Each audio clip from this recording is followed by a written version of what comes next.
Hey TechnoStuds, in this video we're going to take a look at Neighbor Discovery Protocol. What we're going to do is we're going to bring up Wireshark and take a look at the headers of the neighbor solicitation and neighbor advertisement packets that go back and forth between two machines. I have my demo laptop and my demo Pi. We're going to generate some traffic between those, and then we're going to take a look at that neighbor discovery protocol. And what that neighbor discovery protocol is doing is it's finding out the MAC address of the demo Pi machine, so that way it knows how to communicate with it. Remember, layer 2 has to use MAC addresses, so it needs to find out the MAC address that's associated with the IP version 6 address that we're going to use. When we're talking about IP version 4, it uses a process called ARP, and so it will send out a broadcast to all machines on the network, and then all machines will get that, and the one that has the IP address will reply with the associated MAC address. Well, we don't have broadcast with IP version 6. So instead, it needs to be a multicast. And so we're going to take a look at that process for Neighbor Discovery Protocol. Now, first of all, the Neighbor Discovery Protocol is not going to work if the neighbor it already shows up in its neighbor table. And so what I mean by that is the first thing that your computer is going to do when it communicates out to a device is it's going to look up in its neighbor table and see if it already has the answer. So let's take a look at what that looks like and see if this machine, this demo laptop, already has the answer. So I'm going to bring up a command prompt, and in case I need to delete the neighbor table, I'm going to need to, or it clears out the cache of this neighbor table.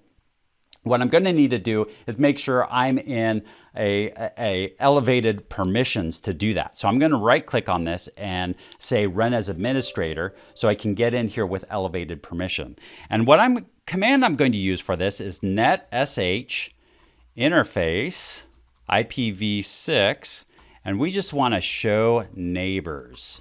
So we're going to see a big long list because there's quite a few interfaces that are associated on this machine. And we scroll up, and in fact, this is the address that belongs to the demo Pi, FC00:1:3, and this is the MAC address associated with it. So these, the interchange of Neighbor Discovery Protocol might not be exactly what we're looking for. So what we're going to do is we're going to clear out this table. To clear out the table, what I'll do is change this show to delete. And then that clears out that table. All right, so next what we'll do is we'll generate some traffic and then capture it with Wireshark. So I'm going to open up Wireshark. I'm going to monitor the Ethernet interface. So now it's already starting to collect some data that's coming in from the switch. I'll open up a browser, and I am going to open up the MAC or the IP address that I'm trying to get to. We see that it generates a lot of the traffic back and forth. I can stop my capture at this point in time.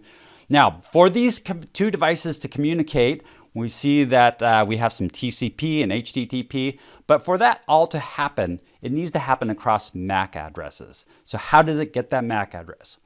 Let's start by first looking at the neighbor solicitation. So I'm going to click the neighbor solicitation. I'll minimize some of this because we'll look at specific aspects here one at a time. The first thing that I'll do is take a look at this ICMP version 6 section right here. We see that this is a type 135, so that measures up with what we know.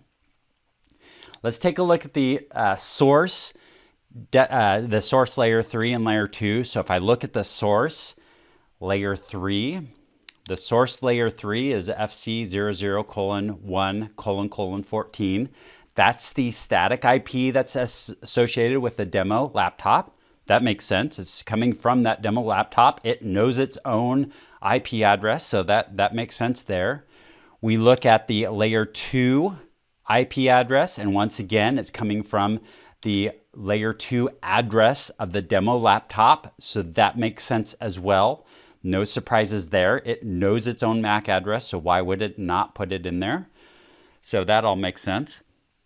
Now let's take a look at the destination. The destination is where we see a little bit of difference, maybe a little bit of a surprise here.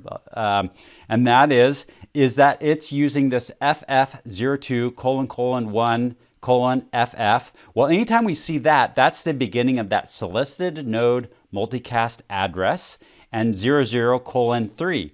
That is the associated solicited node multicast address that's associated with the FC00:1:3 that we have the statically assigned IP address, the one that we generated traffic to.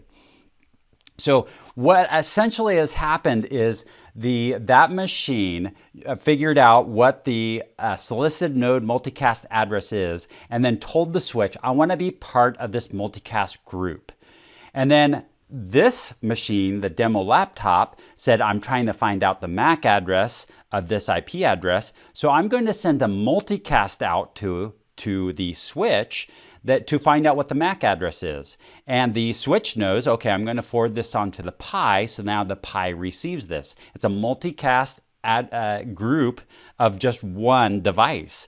And so this is how we get around. Now in the case with ARP, where it sends out to all of the devices for IP version 4, it says, hey, who belongs to this IP address?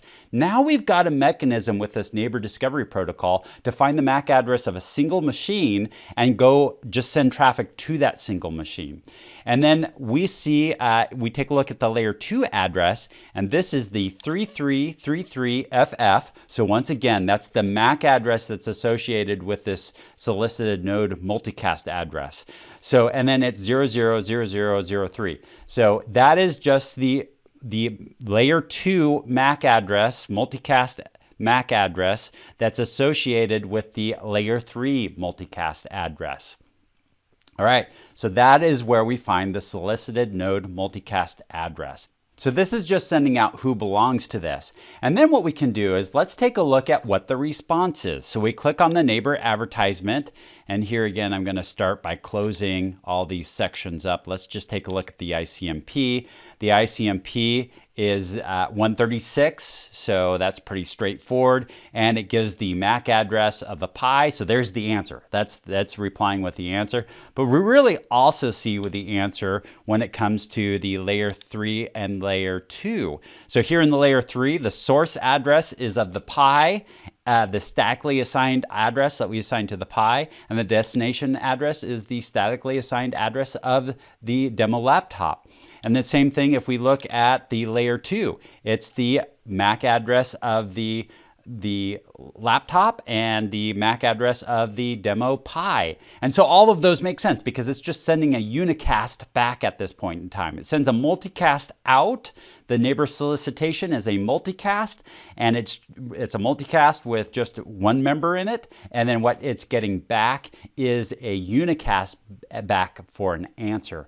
Now this device, now the demo laptop, knows the MAC address that's associated with the IP address that we have. So we can go back to this table, and let's do a show net, or the same command that we did before to show all of the interfaces.